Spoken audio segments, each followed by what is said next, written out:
The Celestia Code, Chapter 22. A Matter of Perspective.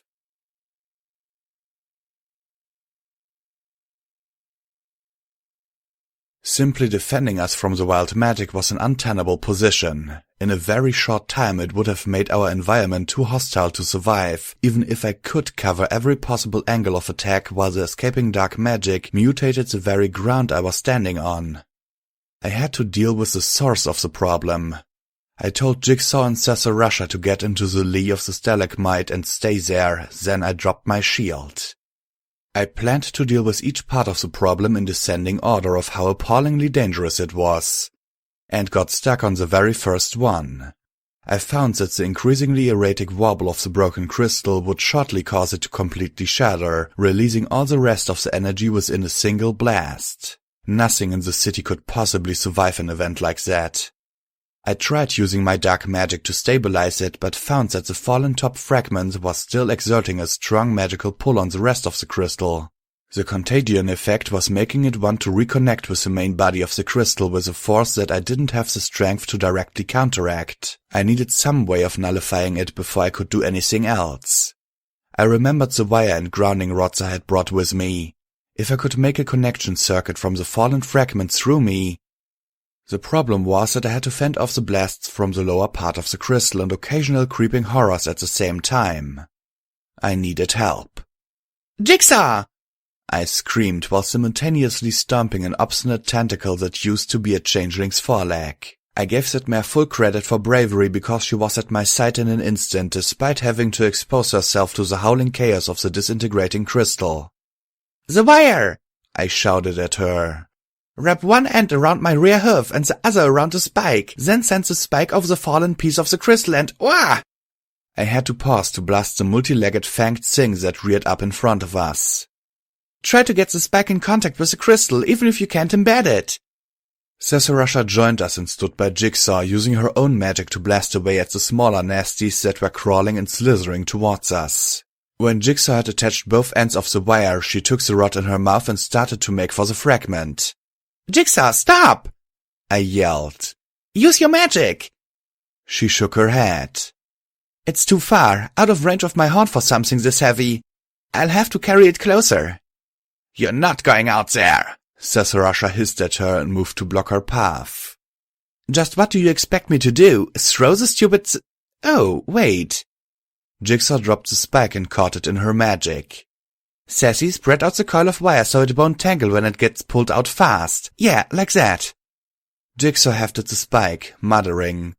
"Heavy, not quite the same length as the javelin. Sucky balance. Oh well, here goes nothing." She set herself in a solid stance and lifted the copper bar over her head, letting it drift back until it was above her shoulders. The magical connection from her horn to the long spike became a series of many light, elastic threads, and then there was another pulse of her magic, anchoring the rear of the spike to the ground behind her with a solid, inflexible bond. I had no idea what she was up to, but she certainly seemed to know what she was doing. "Stand clear of the wire!" she yelled before leaping forward with all of her strength. Her magic tether to the ground prevented the spike from moving. It was the stretchy part between her and the copper rod that lengthened until it couldn't elongate anymore. When that happened, it brought her up short, making her rear up and arc her back. Just as I thought she might topple over backwards, the muscle of her neck, chest, belly and haunches all tightened in sequence, snapping into hard definition beneath her blue coat as she let go the anchoring part of her magic. I understood then. She had constructed the magical equivalent of a slingshot. Who knew that sports could be so scientific? All the potential energy stored in the connection between her horn and the copper rod was suddenly translated into motion, and the spike flashed up and across the cavern, pulling the wire behind it with a hissing sound. We all watched it fly. Even some of the monstrous things squelching among the stalagmites turned their heads to follow it. The spike arched down, right on target, and buried itself into the crystal fragment. "Woohoo!" screamed Jigsaw, dancing in joy. "Score 1 for the gal with the athletic scholarship." Things began to happen in rapid sequence after that. I stabilized the crystal's wobble by feeding back its own energy through the wire to the fallen fragment. Once the danger of imminent vaporization was gone, I worked on sealing the open face of the crystal that was pouring out dark energy.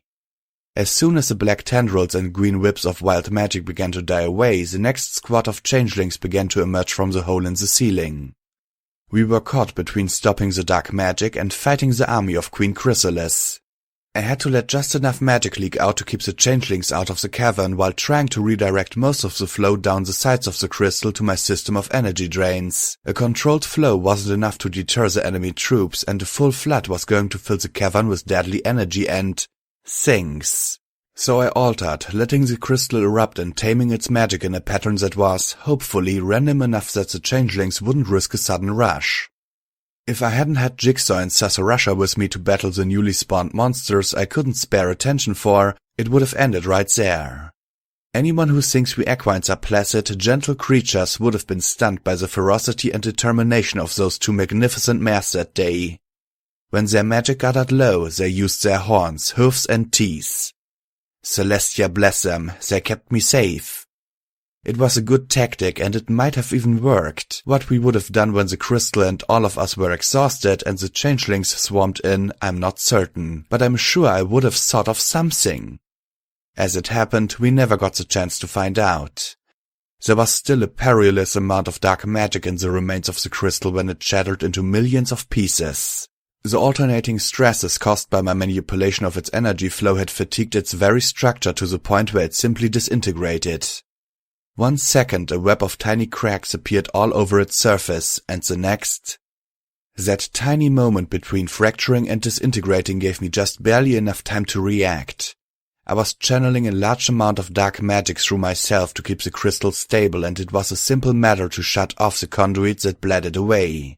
That meant that I could pull in the sudden explosion of energy and contain it, possibly. I'd once absorbed the power of 3 alicorns, hadn't I? Could a flood of dark magic be much worse?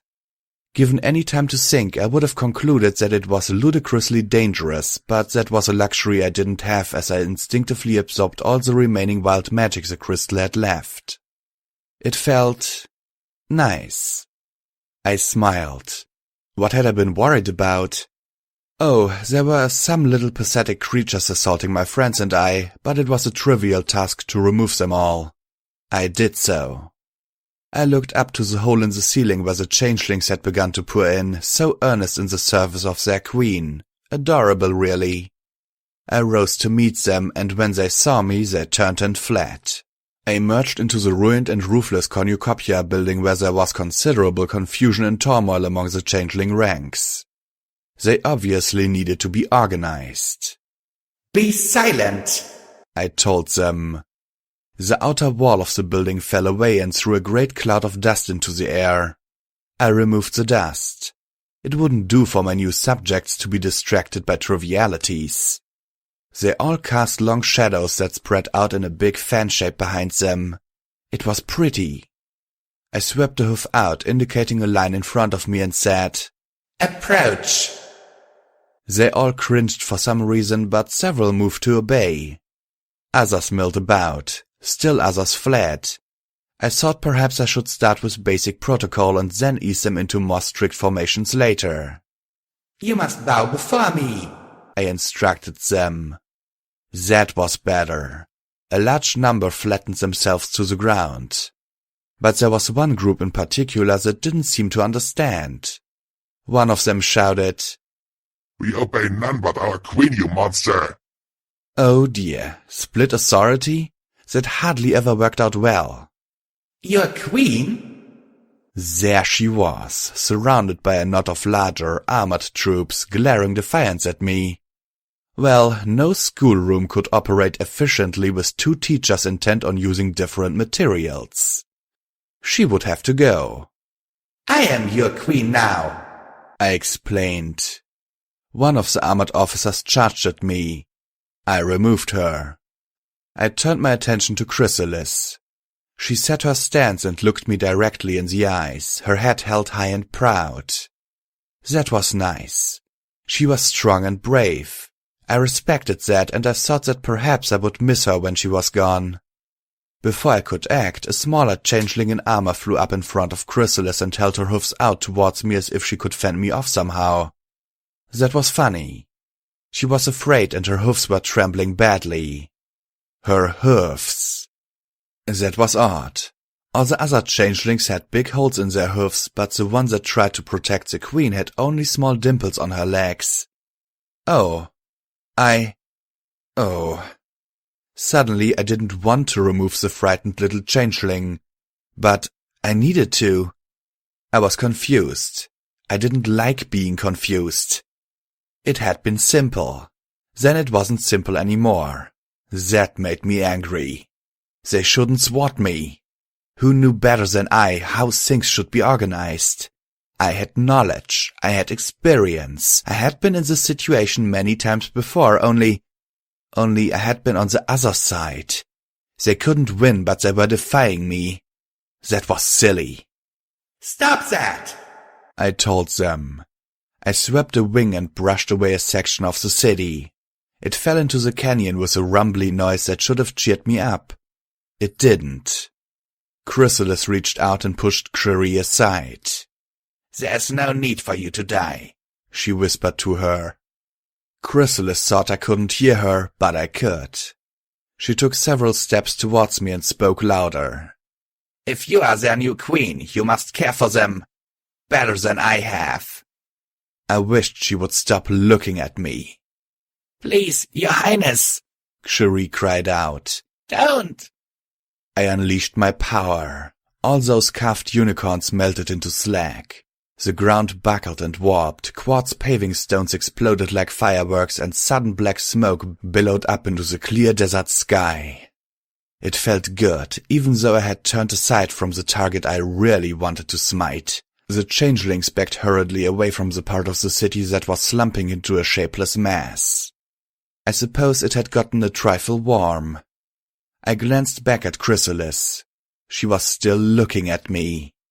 That made me want to melt other things, so I took to the air and flew down the canyon, resculpturing it as I went.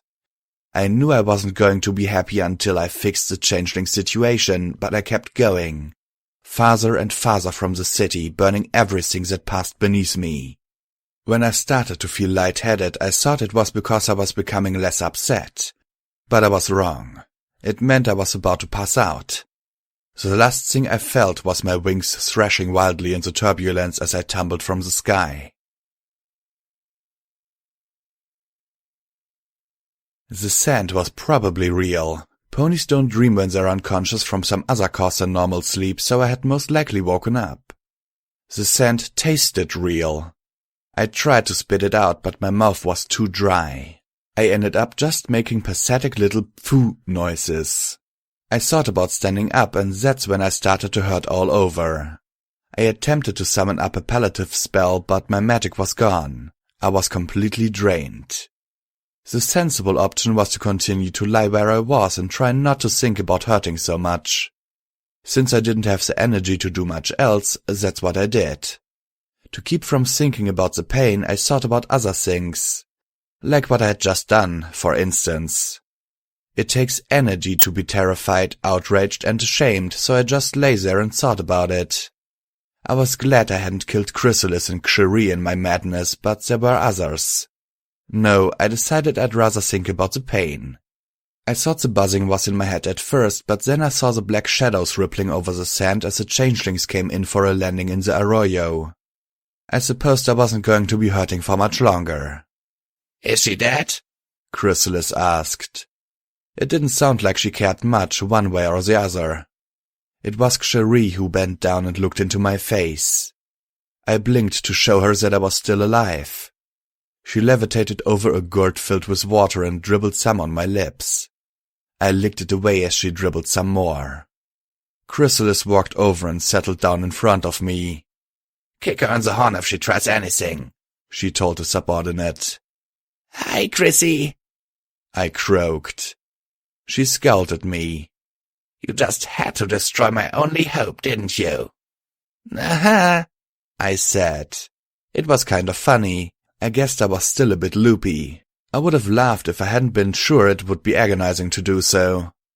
It wasn't the crystal, I told you that.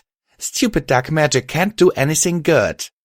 I broke off and laughed. My following scream of pain was so loud that it echoed off of what was left of the canyon walls for several seconds. Chrysalis pinned her ears back, looking irritated, and gave a peremptory jerk of her head. I felt a cool sensation wash over me and the pain subsided. I tried to thank her, but my throat was too dry and I just coughed again. Thankfully, it only caused a moderate amount of pain that time. Cherie gave me more water and I swallowed gratefully. It's friendship, Chrysalis, I said. The magic of friendship. I know you think that's sentimental foolishness, but it's the only explanation that fits all the facts. So go make a friend. Be beautiful again. She rolled her eyes and sighed. She looked away from me for a while and gazed off into the sky. She seemed to come to a decision and stood up. She motioned to a couple of drones to lift me up. You should be on your feet for this, she told me.